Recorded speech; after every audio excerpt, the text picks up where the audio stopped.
Berta J.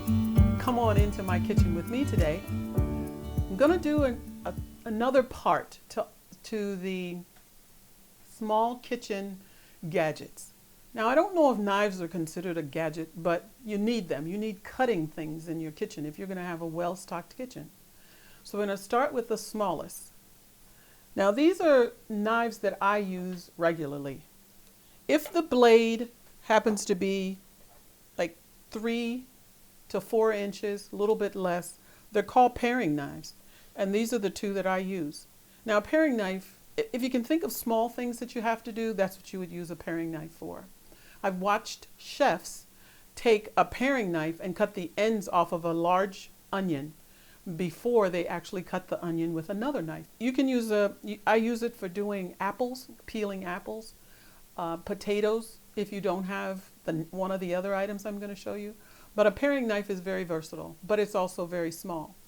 So that's the first. So next is a utility knife. Now this one's really fancy. I don't have another one, but it has a zebra print, but a utility knife is one that's going to be about 5 inches, a little bit longer. You could use this for also small jobs, but not as small as this particular one. I use it for cutting potatoes in half, small onions, apples again. I might use it for, it's a good size for doing a grapefruit. I use this too. So those kinds of things you can use. This is a utility knife. The next one is a chef knife, and I'm sure you've all seen this one. Mine also happens to be a zebra. I got this a long time ago from HSN. It's a really good knife and they stay really sharp. And it's a good knife for cutting. I don't usually cut that way, but it really is a good rocking knife for mincing onions, for chopping onions, scallions, chopping potatoes, chopping up apples. Those are the things I keep saying, pears, whatever it is, whatever hard fruit or vegetable you have to cut up, a chef knife is the one you want to use, okay? The next one is a butcher knife. Now this is a serrated butcher knife. All of these have been just a straight edge. This is a serrated and it's really, really old, but it's my favorite. And one of the things I'll tell you to do is to please pick up the knife if you can before you buy it and test it in your hand and see how it feels. But what you want is a sharp knife. You want sharp cutting utensils. And so this butcher knife is used if you still eat meat. It's also good for cutting up like your meats and chicken and things like that. But this one I use for cutting up celery.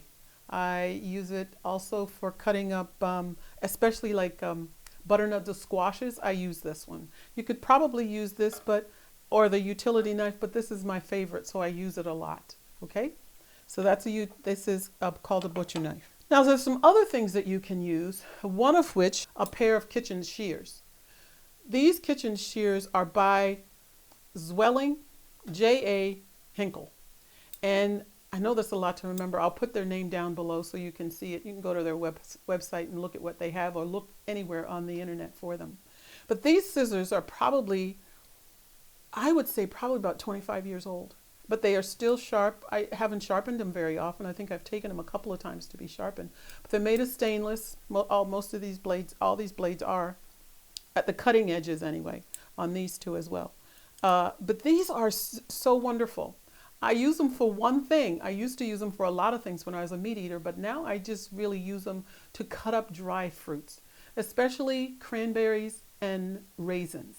If those cranberries, dried cranberries, can be really, really big, and when I put them in something, I really want to have just a tiny burst of flavor in whatever I'm eating. I don't want a great big piece of cranberry, so I use this and I cut it up into smaller pieces. So I usually use this to cut up the dried fruit. I also use it for cutting up dates, the medjool dates. I use it for cutting that up as well. So dried fruits is what I use, but you could use it if you're a meat eater. Like I was saying, you can cut raw meat with it and get through the bone if they're really, really good kitchen shears. So I believe that every kitchen should have a really good pair of kitchen shears. The other one is, I've done this. This is called a Swiss peeler, and it's really wonderful. It's a peeler, but so is this. This is a vegetable peeler, and this is by OXO. I really like this one. It's really old as well, But you need a vegetable peeler so you can get the skin off of things. A lot of people like to eat the skin. Sometimes, I mean, when I'm eating apples, I'll do that. But I don't eat potato skins that very much. I usually peel it. So anytime you're going to peel something, zucchini, any of the squashes, you're going to do apples, you're going to do pears, whatever it is, you can use a vegetable peeler. And this right here will do magnificently with a butternut squash. I have another video on that, just on the Swiss peeler, so you can take a look at that. But that's what this is. The very last thing that I have, which I believe if you had one, would make things easier for you, and that is a pizza cutter. Now, I was thinking about this before I came on, trying to find something I did with this besides cutting pizza. I couldn't think of anything. If you've got something that you would use a pizza cutter for, then please leave the comment below so other viewers can see it as well. But I use it just to cut pizza. I make it out of either a pita bread. Some before I have also used just regular bread. I also use naan.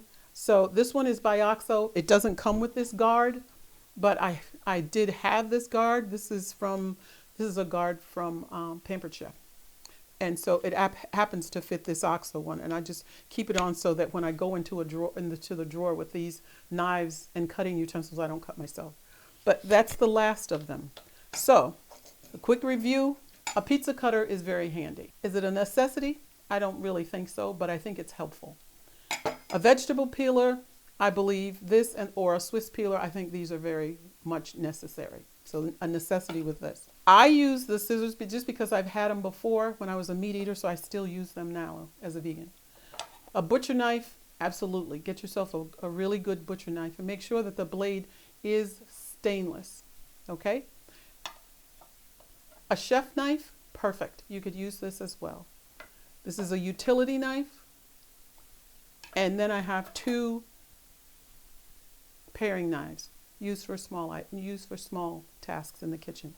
And that's it. All your cutting utensils that I believe would be really much be a blessing to you as you're trying to cook and cook well.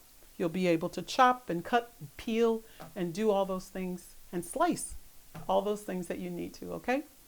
So that's the end of it. That's all in it for this session of small kitchen gadgets, cutting items. If you have any questions, I would like for you to leave them below. Any comments that you'd like to make, please let me know. Don't forget to set the bell for the notification bell so that you will be notified whenever a new video is uploaded. And don't forget to subscribe. I need subscribers, you guys. I really like hearing from you, and I need subscriptions, so please subscribe. And let me know how you're enjoying the channel and if there's anything I can do to help you with that. So, with the end of my cutting utensils, this is it for today.